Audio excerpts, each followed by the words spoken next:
Samatin po ang biyaya, awa, habag, pagkapala, katotohanan, kapayapaan, pag-ibig mula kay Abay Hawa.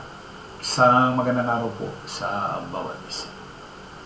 ETWC o Expose Los Bukuan Radicano. So muli, ilantan po natin ang aral ng Iglesia ni Cristo hinggil po doon kung sino po ba ang tunay na Diyos. Batay dito sa kanilang caption, sino ang tunay na Diyos? Ayan. Hayaan natin magpaliwanag ang ministro ng Iglesia ni Cristo. Marahil kilala naman ng marami ito na ito po ay ministro ng Iglesia ni Cristo. So, pakinggan na po natin. O ba yung tunay na Diyos na ipinakikilala ng ating Panginoong Kristo? At saan naroon yun? Magandang tanong yun, kapatid na Michael. Naritong sagot sa Biblia, sa Juan 17:1 at sa 3, ay ganito ang nakasulat. Ang mga bagay na ito ay sinalita ni Jesus. At sa pagtingala ng kanyang mga mata sa langit ay sinabi niya, Ama, dumating na ang oras. Luwalhatiin mo ang iyong anak, o bang ikaw ay luwalhatiin ang anak.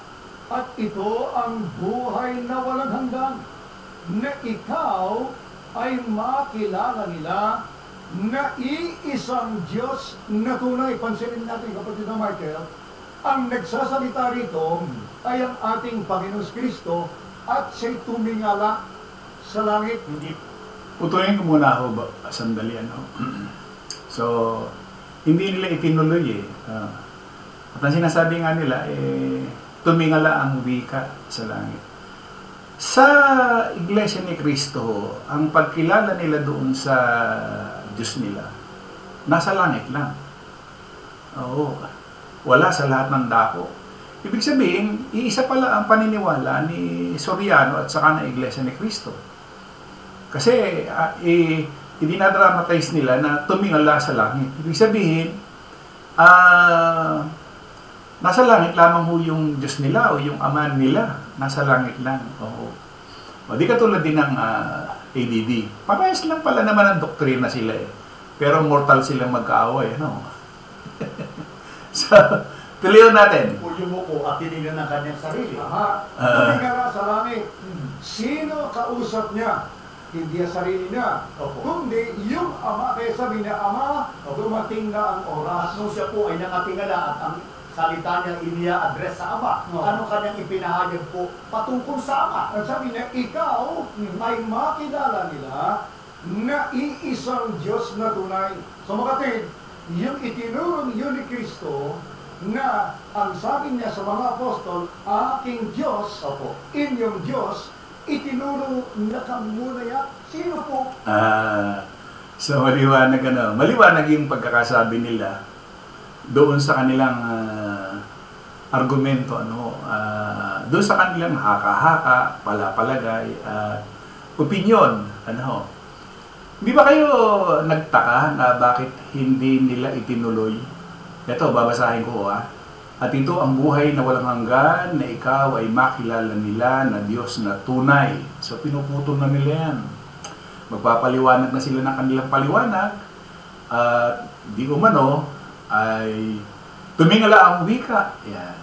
So sabi ko nga kanina, abay, Diyos lang pala nitong Iglesia ni Cristo at ADD parehas na nasa langit lang. Oho. Wala ho ba yung ubiquity? Ano ba yung ubiquity? Yung ubiquity ay omnipresent. Na kahit saan, naroon siya omnipresente. Yan. Baka ho, bago pa lamang sa pandinig nila ho ito. Ayan. Si Yahweh siya na rin naman ang nagsabi ho At ito ang buhay na walang hanggan, na ikaw ay makilala nila na Diyos na tunay. Ayaw nilang ituloy kasi, sabi dito, pag itinuloy mo yung talata, at siyang iyong sinugo sa nakatigbagay si Yahweh. Yun. Yun daw tunay na Diyos. Sabi niya, at siyang iyong sinugo sa nakatigbagay si Yahweh. Dito ay pinakilala ng Kristo ng banal na kasulatan na siya ho pala ay ubiquity or omnipresente.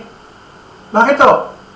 Kasi nasa lupa siya nito Pero alam nyo ba sa kasulatan, doon sa 3:13 ng Juan, ano, para doon sa mga babago pa lamang, ano, ewan ko kung, bagay, hindi naman nila ito binabasa eh. Sabi doon sa 3:13 ng Juan, at walang umakyat sa langit, kundi ang nanggaling sa langit, sa makatwigbagay ang anak ng tao na nasa langit. Kung titingnan po natin, nung nagsasalita siya, nasa lupa siya. Pero sinasabi niya, siya'y nasa langit. Ano ang ibig sabihin nun? Kung siya ay nasa langit, para maintindihan lang natin. Ano sabi niya? Baka ang isang maling kahulugan ay dapat na kinuha mula sa naunang panalita at ito ay dapat isipin na upang maipakita ang kanyang sarili sa lupa. Kailangan niyang umalis sa langit.